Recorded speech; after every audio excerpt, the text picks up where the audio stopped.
അസ്സലാമു അലൈക്കും വറഹ്മത്തുള്ളാഹി വബറകാതുഹു. അൽഹംദുലില്ലാഹി റബ്ബിൽ ആലമീൻ. വസ്സലാത്തു വസ്സലാമു അലാ റസൂലിൽ അമീൻ വഅലാ ആലിഹി വസ്വഹ്ബിഹി അജ്മഈൻ. സ്നേഹ ബഹുമാനം നിറഞ്ഞ സഹോദരന്മാരെ, സഹോദരിമാരെ, സൂറത്തുൽ ഫാത്തിറിൻ്റെ 35 ആയത്തുകളാണ് നാം ഇതുവരെ വിശദീകരിച്ചത്. ബിസ്മില്ലാഹിർ റഹ്മാനിർ റഹീം. വല്ലദീന കഫറൂ ലഹും നാറു ജഹന്നമ ലാ യുഖ്ളാ അലൈഹിം ഫയമൂതു. ലാ യുഖ്ളാ അലൈഹിം ഫ അവിടെ മണിക്കരുത്, അവിടെ സുക്കൂനുള്ള മീമിന് ശേഷം ഫാ വരുമ്പോൾ ഇദ്ഹാർ ചെയ്യണമെന്നാണ്. അലൈഹിം ഫയമൂതു വലാ യുഖഫഫു അൻഹും മിൻ അദാബിഹാ. അൻഹും മിൻ, അവിടെ മീമിന് ശേഷം സുക്കൂനുള്ള മീമിന് ശേഷം വീണ്ടും മീമ് വരുമ്പോൾ ഇദ്ഗാമുൻ ബിഗുന്നയാണ്, ഷദ് ചെയ്ത് മണിച്ചോദണം. കദാലിക നജ്സി കുല്ല കഫൂർ വഹും യസ്തരിഖൂന ഫീഹാ റബ്ബനാ അഖ്രിജ്നാ നഅമൽ സാലിഹൻ ഗൈറല്ലദീ കുന്നാ നഅമൽ അവലം നുഅമ്മിർകും മാ യതദക്കറു ഫീഹി മൻ തദക്കറ വജാഅകുമുൻ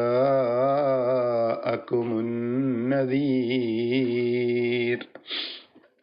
മാത അവിടെ സുക്കൂനുള്ള നൂനേഷം താ വരുമ്പോൾ ഇഖ്ഫാ ചെയ്ത് മണിച്ചോദണം. ഫദൂഖൂ ഫമാ ലിദ്ദാലിമീന മിൻ നസീർ. ഇന്നല്ലാഹ ആലിമു ഗൈബിസ് സമാവാതി വൽ അർദ്. ആലിമുൽ എന്നില്ല, ആലിമു ഗൈബിസ് സമാവാതി വൽ അർദ്. ഇന്നഹു അലീമും ബിദാത്തിസ് സുദൂർ. അലീമും ബി, തൻവീന് ശേഷം ബാ വരുമ്പോൾ ഇഖ്ലാബാണ്, മീമാക്കി മറിച്ച് മണിച്ച് ഓതേണ്ടതുണ്ട്. ഹുവല്ലദീ ജഅലകും ഖലായിഫ ഫിൽ അർദ് ഫമാ കഫറ ഫഅലൈഹി കുഫ്റുഹു വലാ യസീദുൽ കാഫിരീന കുഫ്റുഹും ഇൻദ റബ്ബിഹിം ഇല്ലാ മഖ്താ വലാ യസീദുൽ കാഫിരീന കുഫ്റുഹും ഇല്ലാ ഖസാറാ. കഴിഞ്ഞ ആയത്തുകളിൽ സത്യവിശ്വാസികളായ സൽക്കർമ്മികളായ ആളുകൾക്ക് അള്ളാഹു പരലോകത്ത് ഒരുക്കി വച്ചിരിക്കുന്ന സ്വർഗത്തെക്കുറിച്ചും ആ സ്വർഗത്തിലേക്ക് പ്രവേശിക്കുമ്പോൾ അവർ ആദ്യമായി അള്ളാഹുവിനെ സ്തുതിക്കുന്നതിനെ സംബന്ധിച്ചും അള്ളാഹു ഞങ്ങളോട് വലിയ അനുഗ്രഹമാണ് ചെയ്തത് എന്നതുമായി ബന്ധപ്പെട്ട പ്രസ്താവനയായിരുന്നു കഴിഞ്ഞു പോയത്. ഇവിടെ നിന്നങ്ങോട്ട് സത്യനിഷേധികളായ, ഭൂമിയിൽ അഹങ്കരിച്ച് നടന്ന, അള്ളാഹുവിലോ പ്രവാചകനിലോ വേദഗ്രന്ഥത്തിലോ വിശ്വസിക്കുകയോ അവ വിശ്വസിക്കുവാൻ കൂട്ടാക്കുകയോ അല്ലെങ്കിൽ അതിനെ നിഷേധിക്കുകയോ അതിനെ എതിർക്കുകയോ ഒക്കെ ചെയ്ത ആളുകളുടെ പരിണിതി ഫലമാണ് ഇവിടെ നിന്നങ്ങോട്ട് സൂചിപ്പിക്കുന്നത്. വല്ലദീന കഫറു, വല്ലദീന ഒരു വിഭാഗം, കഫറു അവർ നിഷേധിച്ചിരിക്കുന്നു. അങ്ങനെ നിഷേധികളായ ആളുകൾക്ക് ലഹും നാറു ജഹന്നം, അവർക്കുള്ളത് ജഹന്നമിൻ്റെ അഗ്നിയാണ്. ഇവിടെ സത്യത്തിൽ ജഹന്നം എന്ന് പറയുന്നത് നരകത്തിൻ്റെ ഒരു പേരായിട്ടും ആ നരകമാകുന്ന ആ നരകത്തിൻ്റെ അഗ്നിയുടെ ചൂടായിരിക്കും അവർക്ക് ലഭിക്കുക എന്ന അർത്ഥത്തിലാണ് നാറു ജഹന്നം എന്ന് പറയുന്നത്. അപ്പോൾ ജഹന്നമിൻ്റെ അഗ്നിയായിരിക്കും അവർക്കുണ്ടായിരിക്കുക. ലാ യുഖ്ളാ അലൈഹിം ഫയമൂതു. ലാ യുഖ്ളാ വിധിക്കപ്പെടുകയില്ല, അല്ലെങ്കിൽ അവസാനിക്കുകയില്ല. പിന്നെ പരിശുദ്ധ ഖുർആനിൽ തന്നെ മരണവുമായി ബന്ധപ്പെട്ട ഒരു പദപ്രയോഗമായിട്ട് ഇത് മറ്റ് പല സ്ഥലങ്ങളിലും വന്നിട്ടുണ്ട്. ലാ യുഖ്ളാ അലൈഹിം എന്ന് പറഞ്ഞാൽ വിധി കൽപ്പിക്കപ്പെടുകയില്ല, വിധിക്കപ്പെടുകയില്ല, വിധി തീർപ്പാക്കപ്പെടുകയില്ല. അങ്ങനെ ഫയമൂതു മരിക്കുകയില്ല എന്നാണ്. ഇപ്പൊ ഇടം കൈയിലും വലം കൈയിലും അവരുടെ കർമ്മരേഖകൾ നൽകപ്പെടുന്നതുമായി ബന്ധപ്പെട്ട് ഖുർആൻ പ്രയോഗിച്ചൊരു പ്രയോഗം ഉണ്ടല്ലോ, ഇടം കൈയിൽ നൽകപ്പെട്ടവന് അവനിങ്ങനെ വിലപിക്കും, യാ ലൈതഹാ കാനത്തിൽ ഖാളിയ. ഖുർആൻ പറഞ്ഞാണല്ലോ, എന്താണ്? ആ മരണം എല്ലാറ്റിൻ്റെയും അവസാനമായിരുന്നെങ്കിൽ, അതോടെ വിധി തീർന്നെങ്കിൽ. അപ്പോ അങ്ങനെ ഒരു മരണം ഉണ്ടാവില്ല എന്നാണ് ഇവിടെ പറയുന്നത്. ലാ യുഖ്ള അലൈഹിം ഫയമൂത്തു. ഫയമൂത്തു എന്ന് പറഞ്ഞാൽ മരിക്കുക എന്ന രൂപത്തിൽ അവർക്ക് മേലൊരു വിധി തീർപ്പാക്കപ്പെടുകയില്ല. അങ്ങനെ മാത്രല്ല, വലാ യുഹഫഫു. ഹഫഫ യുഹഫിഫു എന്നൊക്കെ പറഞ്ഞു കഴിഞ്ഞാല് ലഘൂകരിക്കപ്പെടുക, നേർമയാക്കുക എന്നൊക്കെയാണ്. ലഘൂകരിക്കപ്പെടുകയില്ല അൻഹും അവരെ തൊട്ട് മിനദാബിഹ, ആ നരകശിക്ഷയിൽ നിന്ന് ലഘുവായത് ഒന്ന് ചുരുക്കി കൊടുക്കുകയോ അല്ലെങ്കിൽ മരിച്ചു തീരുകയോ ചെയ്യുകയില്ല. കദാലിക നജ്സി കുല്ല കഫൂർ. അപ്രകാരമാണ് എല്ലാ നന്ദികെട്ട ആളുകൾക്കുമുള്ള പ്രതിഫലം. വളരെ ഭയാനകമായ ഒരു വിശദീകരണമാണ് നരകത്തെ പറ്റി ഇവിടെ കൊടുത്തിട്ടുള്ളത്. നമ്മളൊക്കെ മരിച്ചു കിട്ടിയാൽ തീരുമായിരുന്നു എന്ന് പറഞ്ഞിട്ട് കുറേ ദുരിതത്തിൽ ജീവിക്കുന്ന ആളുകളുണ്ടല്ലോ. വേദനയും സങ്കടങ്ങളും ആശങ്കകളും ടെൻഷനുകളും ദുരിതങ്ങളും അങ്ങനെ നമ്മളെ അലട്ടുന്ന എല്ലാ വിഷയങ്ങളെയും മരിച്ചാലൊക്കെ തീരുമല്ലോ എന്നൊക്കെ വിചാരിക്കുന്ന ആളുകളുണ്ടല്ലോ. അവിടെയാണ് നരകത്തിന്റെ ഈ ഭയാനകത അല്ലാഹു തുറന്നു പറയുന്നത്. അവിടെ മരിച്ചു കിട്ടുക എന്നുള്ള സംഭവമില്ല. വഹും യസ്തരിഹൂന ഫീഹാ. ഇസ്തറഹ യസ്തരിഹു എന്ന് പറഞ്ഞാൽ നിലവിളിക്കുക, അലമുറയിടുക എന്നാണ്. ആ നരകത്തിൽ നിന്ന് അവർ അലമുറയിട്ട് കൊണ്ടിരിക്കും. എന്താണ് അലറി വിളിച്ചു പറയുന്നത്? റബ്ബനാ അഖ്രിജ്നാ നഅമൽ സ്വാലിഹ ഗൈറല്ലദീ കുന്നാ നഅമൽ. റബ്ബനാ, ഞങ്ങളുടെ നാഥ, അഖ്രിജ്ന, ഞങ്ങളെ ഇവിടെ നിന്ന് ഒന്ന് പുറത്താക്കി തരേണമേ. എങ്കിൽ നഅമൽ, ഞങ്ങൾ വർക്ക് ചെയ്തോളാം, ഞങ്ങൾ പണിയെടുത്തോളാം, അമൽ ചെയ്തോളാം. എങ്ങനത്തെ പണി? സ്വാലിഹൻ, നല്ല അമൽ ചെയ്തോളാം. ഗൈറല്ലദീ കുന്നാ നഅമൽ, ഞങ്ങൾ മുമ്പ് ചെയ്തിരുന്ന അമലല്ലാത്ത നല്ല അമല് ഞങ്ങൾ ചെയ്തോളാം. നരകത്തിൽ നിന്ന് അലമുറയിട്ട് ഇങ്ങനെ പറയുന്നതാണ്. അപ്പൊ അള്ളാഹു അവരോട് തിരിച്ചു ചോദിക്കുന്ന ചോദ്യമാണ്. ഇനി അള്ളാഹ് ചോദിക്കുകയാണ്, അവലം നുഅമ്മിറുക്കും, ഞാൻ നിങ്ങൾക്ക് ആയുസ് നൽകിയിട്ടില്ലേ? ഉംർ, നമുക്കറിയാലോ, ഉംർ ആയുസ് എന്ന പദാണ്. നിങ്ങൾക്ക് ആയുസ് നൽകിയിട്ടുണ്ടായിരുന്നില്ലേ? മാ യതദക്കറു ഫീഹി, ആ ആയുസിൽ നിങ്ങൾക്ക് ഉത്ബോധനം നൽകപ്പെടുന്ന, ഉറ്റാലോചിക്കാവുന്ന, അതല്ലെങ്കിൽ ബോധനം നൽകപ്പെടുന്ന രൂപത്തിൽ, ചിന്തിക്കാവുന്ന രൂപത്തിൽ ഒരു ആയുസ് നിങ്ങൾക്ക് നൽകിയിട്ടുണ്ടായിരുന്നില്ലേ? മൻ തദക്കറ, ആർക്കാണോ ആലോചിക്കാനുള്ളത് അവർക്ക് ആലോചിക്കാനുള്ള ആയുസൊക്കെ നിങ്ങളിൽ നൽകിയിട്ടുണ്ടായിരുന്നില്ലേ? മാത്രമല്ല വജാഅക്കും, നിങ്ങൾക്ക് വന്നിരുന്നില്ലേ? അന്നദീർ, ഒരു മുന്നറിയിപ്പുകാരൻ വന്നിരുന്നില്ലേ? നരകത്തിൽ അകപ്പെട്ട് നിലവിളിക്കുന്ന ആളുകളോടുള്ള അള്ളാഹുവിന്റെ ചോദ്യമാണ്. നിങ്ങൾക്ക് ചിന്തിക്കാനുള്ള ആയുസ് തന്നിരുന്നില്ലേ? നിങ്ങളോട് ഇതിനെപ്പറ്റി മുന്നറിയിപ്പ് നൽകാൻ ആളുകൾ വന്നിരുന്നില്ലേ? ഇതൊക്കെ ഉണ്ടായിട്ടും നിങ്ങൾ ധിക്കാരത്തോടെ, അഹങ്കാരത്തോടെ അള്ളാഹുവിനെ മറന്ന് ജീവിച്ചവരല്ലേ? ദുനിയാവിൽ എല്ലാ കളവും വഞ്ചനയും ചതിയും ഇതൊക്കെ കൊണ്ടെടുക്കുന്ന എത്ര ആളുകളുണ്ട് പടച്ചോനെ മറന്നിട്ട്. എന്നിട്ട് എത്രയോ ആളുകളെ കണ്ണുനീര് കുടിപ്പിക്കുന്ന ആളുകളുണ്ട്. കുഫറിന്റെയും ഷിർക്കിന്റെയും വഴിയിലൂടെ സഞ്ചരിക്കുന്ന ആളുകളുണ്ട്. അള്ളാഹുവിനെ മറന്നിട്ടുള്ള ആ ജീവിതമൊക്കെ മുന്നറിയിപ്പ് നൽകപ്പെടുന്നവരെ പോലും അവർ അവഗണിക്കാറുണ്ട്. അള്ളാഹ് പറയാണ്, മുന്നറിയിപ്പ് നൽകാൻ ആളെ പറഞ്ഞയച്ചു, ചിന്തിക്കാനുള്ള ആയുസ് നൽകി, എന്നിട്ട് ഇവിടെ എത്തിയിട്ട് ഇപ്പോ ഞങ്ങളെ പുറത്താക്കണേന്ന് പറഞ്ഞിട്ട് കാര്യമില്ല.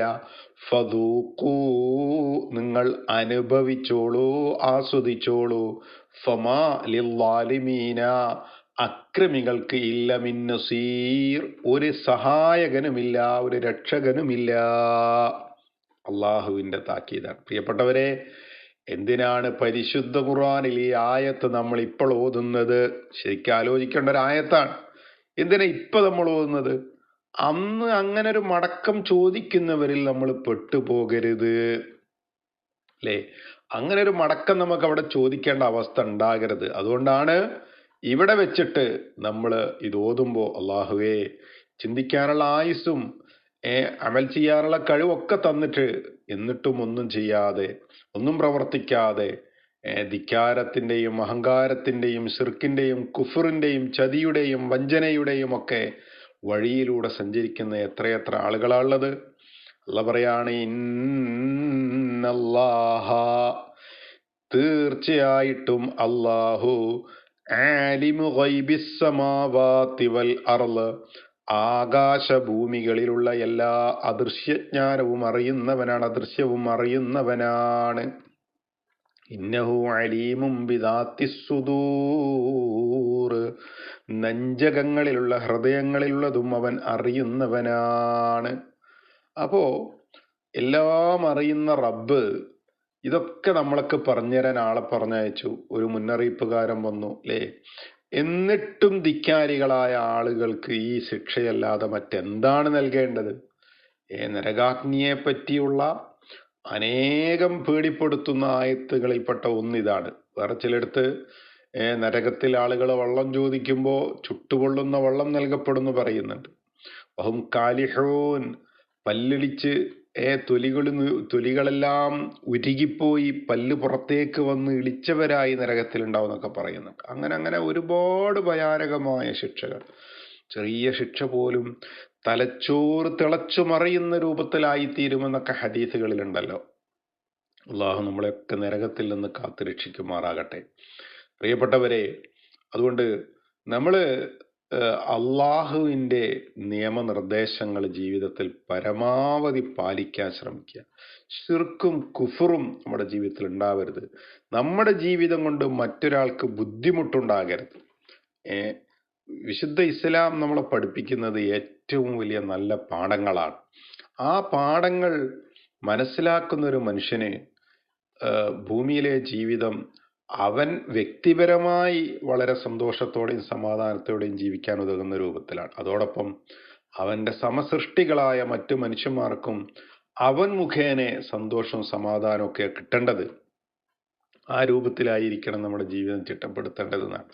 അള്ളാഹ് പറയുന്നത് എന്താ? ഹുവല്ലദീ, അല്ലാഹുവല്ലേ, ജഅലക്കും, നിങ്ങളെ ആക്കിയിരിക്കുന്നത്, ഖലായിഫ ഫിൽ അർള്. ഖലായിഫ എന്ന് പറഞ്ഞാൽ ഖലീഫ എന്ന പദത്തിന്റെ ബഹുവചനമാണ് ഖലായിഫ്. ഖലീഫ എന്ന് പറഞ്ഞാൽ പ്രതിനിധി, ഖലായിഫ എന്ന് പറഞ്ഞാൽ പ്രതിനിധികൾ, പിൻഗാമികൾ. ഖലഫ് എന്ന് പറഞ്ഞാൽ പിന്നെ വരുന്നവൻ എന്നൊക്കെ അർത്ഥമുണ്ട്. അപ്പൊ പിൻഗാമികൾ എന്ന് പറയാം, പ്രതിനിധികൾ എന്ന് പറയാം. അപ്പോ ഒന്നിന് പിറകെ മറ്റൊന്നായി വരുന്നതിന് ഖലീഫ എന്നും പറയും. അപ്പോൾ ഇസ്ലാമിക രാജ്യത്തിന്റെ ഭരണാധികാരിയെ ഖലീഫ എന്ന് പറയും. അപ്പൊ ഏതായിരുന്നാലും ഇവിടെ ഭൂമിയിൽ അള്ളാഹു നിങ്ങളെ പിൻഗാമികളാക്കിയില്ലേ എന്നുള്ളാഹു ചോദിക്കുന്നുണ്ട്. രണ്ടർത്ഥത്തിലാണ്. ഒന്ന്, മുൻകഴിഞ്ഞു പോയവരുടെ പിൻഗാമികളായി നിങ്ങളെ നിശ്ചയിച്ചു എന്ന് ഇതിന് വേണമെങ്കിൽ വ്യാഖ്യാനിക്കാം. രണ്ട്, ഭൂമിയെ തന്നെ പ്രതിനിധീകരിക്കുന്ന, ഭൂമി ആർക്ക് വേണ്ടിയാണ്? അള്ളാഹു മനുഷ്യന് വേണ്ടി എന്ന് പലയിടത്തും പറയുന്നുണ്ട്. ഈ സൂര്യനും ചന്ദ്രനും നക്ഷത്രഗോളാദികളും ഇതിന്റെ സംവിധാനമൊക്കെ മനുഷ്യന് വേണ്ടിയാണ്. ആ അർത്ഥത്തിലും ഭൂമിയിലെ പ്രതിനിധി എന്ന് വേണമെങ്കിൽ വ്യാഖ്യാനിക്കാം. രണ്ടായിരുന്നാലും മനുഷ്യരെ അള്ളാഹു ഭൂമിയിൽ പ്രതിനിധികളാക്കിയിരിക്കുന്നു, പിൻഗാമികളാക്കിയിരിക്കുന്നു. ഫമൻ കഫറ ഫഅലൈഹി കുഫ്റുഹു, ആര് നിഷേധിക്കുന്നുവോ, ആര് ഈ ദീനിൽ അവിശ്വസിക്കുന്നുവോ, ആര് അള്ളാഹുവിന്റെ ദീനിനെ നിഷേധിക്കുന്നുവോ, ഫഅലൈഹി, അവന്റെ മേലിൽ തന്നെയാണ് കുഫ്റുഹു, അവന്റെ നിഷേധത്തിന്റെ പ്രത്യാഘാതം. കുഫർ ഒരാളുടെ ജീവിതത്തിൽ ഉണ്ടെങ്കിൽ അതിന്റെ പരിണിതിഫലം അയാൾ തന്നെ അനുഭവിക്കണം. വലാ യസീദുൽ കാഫിരീന കുഫ്റുഹും ഇൻദ റബ്ബിഹിം ഇല്ലാ മഖ്ത. വലാ യസീദുൽ കാഫിരീന, അവിശ്വാസികൾക്ക് വർദ്ധിപ്പിക്കുകയില്ല, കുഫ്റുഹും, അവരുടെ നിഷേധം, ഇൻദ റബ്ബിഹിം, അവരുടെ റബ്ബിന്റെ അടുക്കൽ, ഇല്ലാ മഖ്ത, കഠിന കോപമല്ലാതെ. വലാ യസീദുൽ കാഫിരീന കുഫ്റുഹും ഇല്ലാ ഖസാറ, കാഫിരീങ്ങൾക്ക്, സത്യനിഷേധികൾക്ക് അവരുടെ കുഫർ വർദ്ധിപ്പിക്കുകയില്ല, ഇല്ലാ ഖസാറ, പരാജയവും നഷ്ടവുമല്ലാതെ. അപ്പോ അള്ളാഹ്ക്ക് ഒന്നും നഷ്ടപ്പെടാനില്ല. ദുനിയാവില് ഒരാൾ കുഫർ ചെയ്താൽ അല്ലെങ്കിൽ നിഷേധിയായാൽ, മതത്തിൽ നിന്ന് വിട്ടുപോയാൽ, അള്ളയില്ല എന്ന് പറഞ്ഞാൽ, ദീനില്ല എന്ന് പറഞ്ഞാൽ, ഇസ്ലാം അനുസരിക്കാതെ ജീവിച്ചാലൊന്നും അള്ളാഹ്ക്കൊന്നും വരാനില്ല. അത് അവന് തന്നെയാണ് നഷ്ടം. ഇനി അള്ളാഹുവിൻ്റെ അടുക്കൽ ആ കുഫർ വലിയ കോപത്തിനും അവൻ്റെ തന്നെ നഷ്ടത്തിനും കാരണമായി തീരും. അള്ളാഹുവിനത് കോപാണ്. നോക്ക്, നിങ്ങൾ മനോഹരമായി ഉണ്ടാക്കിക്കൊടുത്ത ഒരു സംവിധാനം, നിങ്ങൾ ഉണ്ടാക്കിയ ഒരു വീട്, നിങ്ങൾ ഉണ്ടാക്കിയ ഒരു സ്ഥാപനം, നിങ്ങൾ അവിടെ എത്തുമ്പോൾ നിങ്ങൾ അവരോട് പറഞ്ഞു ഇത് എൻ്റെതാണ്, ഞാനുണ്ടാക്കിയതാണ്. അപ്പം അവിടുത്തെ കുറച്ചാൾക്കാർ ശരിയാണ്, നിങ്ങൾ എന്നെ ഉണ്ടാക്കിയെന്ന് പറഞ്ഞു. വേറെ കുറച്ച് ആൾക്കാർ ഇയാളൊന്നല്ല, നമ്മളത് അംഗീകരിക്കൂല, നിങ്ങളിതാന്ന് പറഞ്ഞാൽ ഞങ്ങൾ അംഗീകരിക്കൂല എന്ന് പറഞ്ഞാൽ നിങ്ങൾക്ക് അവരോട് ഇഷ്ടം ഉണ്ടാവുമോ, കോപം ഉണ്ടാവുമോ? അത്രേ ഇതിലുള്ളൂ. അള്ളാഹിൻ്റെതല്ലേ ഭൂമി, അള്ളാഹുവിൻ്റെതല്ലേ ഈ ദുനിയാവ്, അള്ളാഹു തന്ന ജീവിതം, അള്ളാഹു തന്ന ശരീരം, ഇതൊന്നും പടച്ചോന്നല്ല എന്ന് പറയുമ്പോൾ അള്ളാഹുവിന് ആ കുഫർ കോപമുണ്ടാക്കുമെന്ന് പറയുന്നതിൽ യാതൊരു യുക്തിരാഹിത്യവും ഇല്ല, സ്വാഭാവികമാണ്. അതുകൊണ്ട് പ്രിയപ്പെട്ടവരെ, കുഫർ നമ്മുടെ ജീവിതത്തിൽ ഇല്ലാതിരിക്കാൻ നമ്മൾ നോക്കുക. അള്ളാഹു സുബ്ഹാനഹു വ തആല ഭൂമിയിലേക്ക് നമ്മളെ പറഞ്ഞയച്ചത് അള്ളാഹുവിൻ്റെ വിധിവിലക്കുകൾ അനുസരിച്ച് ജീവിക്കുന്നുണ്ടോ ഇല്ലേ എന്ന് പരീക്ഷിക്കുവാനാണ്. ആ പരീക്ഷണത്തിൽ പരാജയപ്പെട്ടു പോകാതെ അള്ളാഹു തിരിച്ചു വിളിക്കുമ്പോൾ ഈമാനോടുകൂടി പോകാനുള്ള പ്രാർത്ഥനയും പ്രവർത്തനവും നിത്യജീവിതത്തിൽ ഉണ്ടാകുക. എത്രയോ ആളുകൾ കുറെ കാലം കഴിഞ്ഞിട്ട് കുഫറിലേക്ക് പോയി പോകുന്നൊക്കെ ദാരുണമായ കാഴ്ച നമ്മളിപ്പോൾ കണ്ടുകൊണ്ടിരിക്കുകയാണ്. അള്ളാഹു കാത്തു രക്ഷിക്കട്ടെ. എപ്പോഴും പ്രാർത്ഥിക്കുക, അല്ലാഹുമ്മ സബ്ബിത ഖൽബി അലാ ദീനിക്കൽ ഇസ്ലാം. അള്ളാഹുവേ, എൻ്റെ ഹൃദയത്തെ നിന്റെ ദീനിൽ ഉറപ്പിച്ചു നിർത്തണേ അല്ലാ. അല്ലാഹുമ്മ സബ്ബിത ഖൽബി അലാ ദീനിക്കൽ ഇസ്ലാം. ഇത് റസൂലുള്ളാഹി സ്വല്ലല്ലാഹു അലൈഹി വസല്ലം പോലും നിരന്തരം പ്രാർത്ഥിച്ച പ്രാർത്ഥനയാണ്. അപ്പോൾ നമ്മളും പ്രാർത്ഥിക്കണം. അള്ളാഹു ആ രൂപത്തിൽ അവൻ്റെ ദീനിൽ ഉറച്ചു നിൽക്കുവാനുള്ള ഈമാൻ നമുക്ക് നൽകട്ടെ. മരിക്കുമ്പോൾ ഈമാനോടുകൂടി നമ്മളേവരെയും മരിപ്പിക്കുമാറാകട്ടെ. റബ്ബനാ തഖബ്ബൽ മിന്നാ ഇന്നക അന്തസ് സമീഉൽ അലീം വതുബ് അലൈനാ ഇന്നക അന്തത് തവ്വാബുർ റഹീം. ആമീൻ ബിറഹ്മതിക യാ അർഹമർ റഹീമീൻ. അസ്സലാമു അലൈക്കും.